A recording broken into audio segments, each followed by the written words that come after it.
So sorry about that, collective. I got cut off by lack of storage, a lack of foresight. Planning does help when working with your shadow. You got to make the space. Definitely prep the space for yourself. Light up some sage or some Palo Santo, clear it out, set the intention. You know, sit with the prayer, angels, ancestors, guides, the Most High. Sit with me, help me clear and cleanse my energy. Meditate and contemplate on what it is within me that's blocking me from my path. Because sometimes those things could be as small as, you got trampled in t-ball or something like that. Now you don't like baseball, or you were supposed to have some sort of like baseball career, Could be for somebody. Happened to me. All right, moving back on. Luminous Warrior, where we got cut off. Quick recap. Fire, don't get burned. Light your desires. Let your passions be your guide, because your desires are your vehicle, and your shadow sometimes you can burn yourself. You can burn your own desires by not reaching for them, even if only a little bit. The rattle, might need a recap on that one myself. Quick brief, I'll give you a synopsis.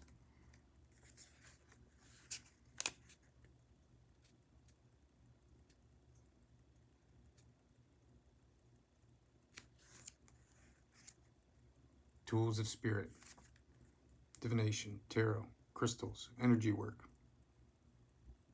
You have your karmatic seal attached. It cannot be hidden, no matter how hard you try. And those messages probably wouldn't reach you, collective. That'd be for cross watchers.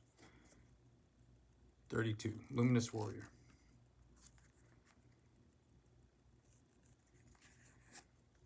The essence. Luminous Warrior has no enemies in this world or the next. He is impeccable in word and deed. He focuses on his light rather than on what hides in the dark. Since he casts no shadow, he is as radiant as the sun and can transform his most terrible enemy into his ally. His power comes not from the sword, but from speaking his truth at all costs. The Luminous Warrior reminds you it is important to focus on your power, wisdom, and beauty. Do not be seduced by what seems wrong with you or with the world.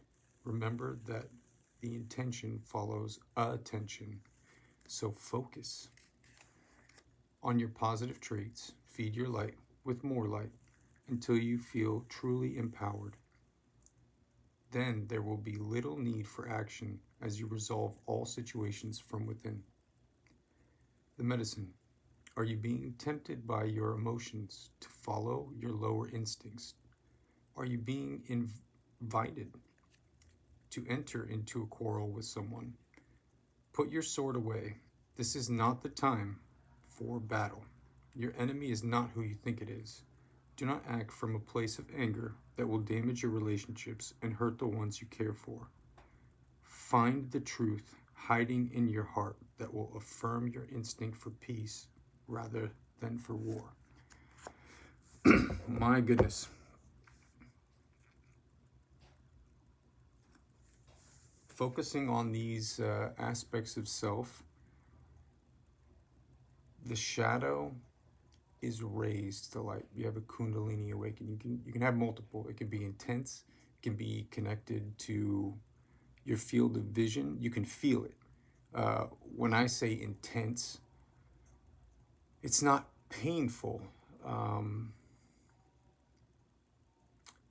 Good way to describe it.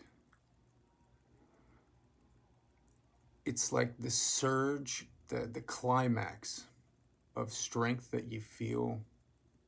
Probably the closest thing would be like to a pump, like the max out pump, like you got all muscles engaged, everything firing off all at once, except that your body didn't do that.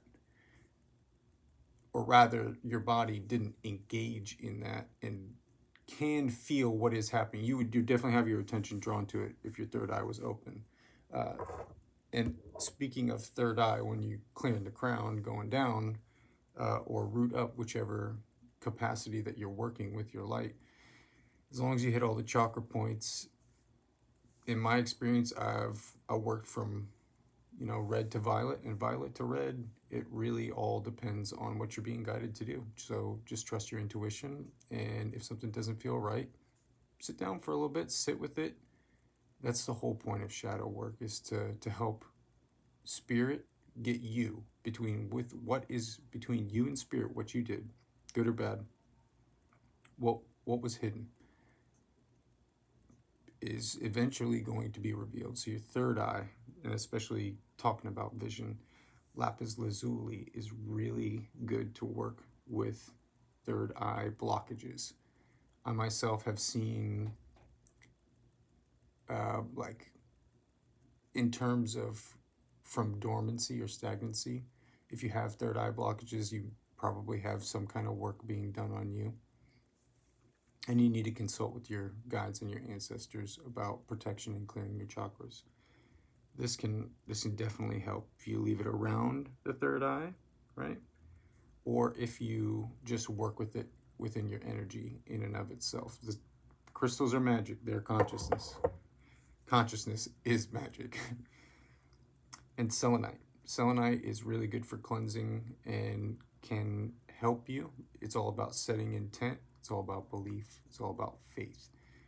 A lot of this stuff was hidden from us, and it's being reintroduced. Again, the rattle. If you're tapped in, if you're following with what the history of humanity and the connection with divine was and is now, there was a bit of some dark ages, and sometimes that happens. And it's out of your control. But what is within your control is whether you choose to be that light within the darkness, or if you choose to succumb to it. And choosing to succumb to it is the easy way out. It is. It is giving into that lower self. It is resisting or a failure to resist temptation. It's saying, F it, I'm going to just dive in and do whatever it is. And if you do that, that's between you and spirit and how you go about that. There are ways to engage and indulge responsibly, and there are ways to go about it in a way where you just make a big old mess for yourself. Fire, find your passion. The rattle. There is, caution. There are consequences. Luminous warrior. Be not afraid. Step into your power. Well, anything else, Spirit? Any last messages for our shadow work guidance? You're gonna have to kick this one out on me. No loosey-gooseys. Any last messages, Spirit? Shadow work guidance. I'm gonna go one more round. If I don't get nothing, that's it. All right. The Andean Cross. We'll dip into this one and I'll leave you there. Looking mighty familiar to me. The Andean Cross. Thank you, Spirit. The essence. The Andean Cross represents the cosmology of the shaman. It depicts the four cardinal directions, the upper and lower worlds, and the steps to reach these realms. The hole in the center is a gateway to interdimensional travel, the proverbial eye of the needle we can all go through to experience higher states of awareness and wisdom, and to break free of linear time. The invitation. The Andean Cross announces the start to a great journey. It's time to raise your gaze from the mundane day-to-day to that which, until now, has seemed beyond your grasp. Allow new wisdom to guide you, and stop trying to make sense of it all before you respond with a resounding yes. The medicine. The time has passed, and now the window of opportunity has closed. Now is not the moment to take that leap.